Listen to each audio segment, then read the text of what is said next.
Picture this: your heart's racing, your fists clenched, as a smug neighborhood bully towers over your disabled daughter, her walker, her lifeline smashed into a twisted wreck on the driveway. Now imagine that bully, so sure of her power, has no clue you're a federal investigator who can bring her world crashing down. That's the nightmare my family lived through, and let me tell you, it's a story that'll make your blood boil and your heart soar. I'm Daniel Carter, a senior investigator with the Department of Justice, specializing in civil rights cases. My daughter Ava is 12, my everything. She's got mild cerebral palsy, diagnosed when she was barely walking. Her custom walker, decked out with stickers, ribbons, and bright beads, isn't just a tool, it's a piece of her fierce, creative soul. 3 years ago, I lost my wife, Sarah, to cancer, and Ava and I have been a team ever since, forged in love and grit. Last spring, chasing a promotion and a fresh start, we moved to Willow Creek, a Chicago suburb sold to us as paradise, perfect lawns, a shimmering community pool, ramps for accessibility. The realtor's pitch made it sound like Ava could thrive here. But the glossy promises hid a snake in the grass. Enter Patricia Collins, the HOA president, a woman in her 50s with a blonde bob as stiff as her heart. She ruled Willow Creek like a dictator, cruising in her SUV, license plate screaming "Gloss," scribbling every tiny rule break in her notebook. From the moment we met, I felt the chill. Neighbors brought pies and smiles, but Patricia showed up with a binder of HOA rules thicker than a phone book, and a smile colder than a Chicago winter. "Welcome to Willow Creek," she said, her eyes locking onto Ava's colorful walker. "That's bold." Her tone dripped with judgment. "Ava's an artist," I said, squeezing my girl's shoulder. "She makes it her own." Patricia's lips twitched. "We value uniformity here. Keep that in mind." As she strutted off, Ava whispered, "She hates my walker, doesn't she, Dad?" I laughed it off, saying, "Some folks don't get art." God, I wish I'd listened to that warning in my gut. Trouble hit 3 weeks later. It was a sunny April day, and Ava was giggling in our front yard with her new friend, Mia, from next door. They ran inside for lemonade, Leah VYing her walker by the steps for maybe 10 minutes. My phone pinged with an email from Patricia. "Urgent violation notice. Medical equipment must not be stored in VY-SIBO areas per HOA Guidelines, Section 7, Paragraph 12. Remove immediately or face action." I stared, dumbfounded. Stored? It was mid-play, not a lawn ornament. I fired back a polite email, explaining Ava would grab it soon. Patricia's reply was instant. "Rules are rules. No exceptions." That night, I dug into the HOA handbook. The rule she cited was about permanent fixtures, not a kid's walker. To keep peace, I told Ava to be careful where she left it. But the next weekend, a DO Law 100 fine landed in my inbox for unapproved decoration of medical equipment VY-SIBO from the street. Patricia called Ava's walker an eyesore. I called her, keeping my voice calm but firm. "This is ridiculous. You're fining a 12-year-old for decorating her walker? It's a medical necessity." Patricia sighed like I was a toddler throwing a fit. "Mr. Carter, property values hinge on aesthetics. If we let one person flaunt garish items, it's chaos." "It's not an item," I snapped. "It's how my daughter walks." She suggested a less distracting model, and I nearly lost it. "The ADA protects her right to customize it. It builds her confidence." Silence. Then, "We're not stopping her from using it, just asking for a suitable appearance. Expect more fines if you don't comply." I hung up, seething, and requested an HOA board meeting, armed with a letter from Ava's doctor, Dr. Emily Hart, explaining how personalization boosts her mental health. The board, mostly decent folks, voted 4-2 to waive the fine, with Patricia and her crony dissenting. She stormed out, muttering about crumbling standards. I thought we'd won. I was dead wrong. 3 weeks later, Ava was in our yard with 2 school friends, doodling with HOA-approved sidewalk chalk.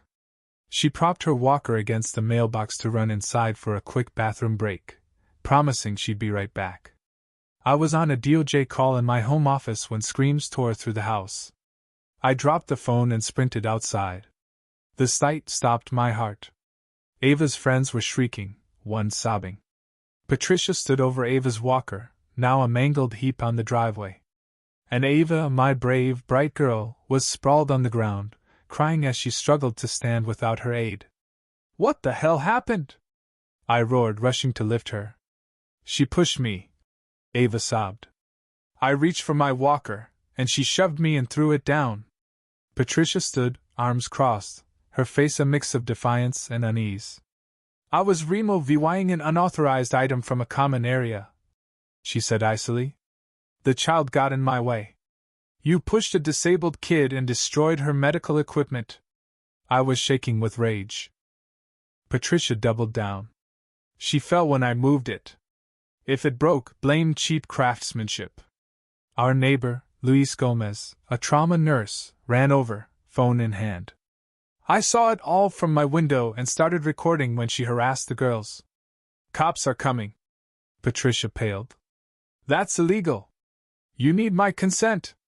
"Not in Illinois public spaces," I shot back, my DOJ training cutting through my fury. "Assaulting a disabled child is a crime, recorded or not." I turned to Ava, checking her scraped palms and bruised hip. Her DOJ 5000 walker was ruined, bent frame, shattered wheels. "I want to go inside, Dad," she whispered, humiliated as neighbors gathered. Luis offered to check her injuries, confirming nothing severe but urging an ERVY sit. Patricia huffed. "This is absurd. Everyone signed these rules." Something in me snapped. "Let me be clear, Mrs. Collins," I said, my voice low and deadly. "This wasn't rule enforcement. It was assault, destruction of medical equipment, and an ADA violation." She rolled her eyes. "The HOA has authority not to break federal law," I countered. "And you should know I'm a DOJ investigator specializing in ADA and housing discrimination. You just handed me a case with VY Deo and witnesses." Her smirk faltered as police sirens wailed. Patricia spun a wild tale to the cops, painting Ava and me as aggressors. Luis's VY Deo obliterated her lies, showing her show VYing Ava and hurling the walker with venom. Officers cuffed her, charging her with assault on a minor and property damage, as neighbors gaped. Her perfect image shattered. At the ER, Dr. Hart confirmed Ava's injuries were minor bruises, scrapes, a sprained wrist, but the emotional scars ran deep. "I don't want to go outside," Ava confessed that night. "What if she comes back? What if they all hate my walker?" My heart broke. "She was wrong, sweetheart. Your walker's beautiful, like you." The community rallied. Meals, cards, and playdate invites poured in. The HOA board ousted Patricia, issued an apology, and vowed to fix their rules for ADA compliance. Luis started a fundraiser for Ava's walker, which we redirected to an accessibility project in her name. I launched a DOJ investigation into the HOA, stepping back to avoid bias but ensuring my colleagues had the EVY denke. They uncovered Patricia's pattern of targeting disabled residents, fines for an elderly woman's oxygen tank, citations for a kid's sensory garden, penalties for a temporary ramp. They also found financial rot. Patricia funneled contracts to her brother's company and waived fines for allies. Her criminal case crumbled under the VY Deo's weight. She pleaded guilty to misdemeanor assault and property damage, getting probation, 1,000 hours at a kids' rehab center, sensitive VY training, and restitution orders. The DOJ's CIVYL case forced the HOA to revamp policies, train board members, and pay VY-TIMs. Patricia's life imploded. Her husband left. Her insurance job vanished. Her house went up for sale. She fled Willow Creek within months. 6 months later, Ava got a new walker, glowing with LED lights and bolder colors. She spoke at an HOA meeting, her voice steady. "My walker helps me move, but decorating it makes it mine. When people see the colors, they see me, not my disability." The room hushed, moved by her strength. Willow Creek changed accessible playgrounds, fixed sidewalks, a pool lift. A block party featured a wheels parade, celebrating mobility aids. Neighbors chose inclusion over perfection.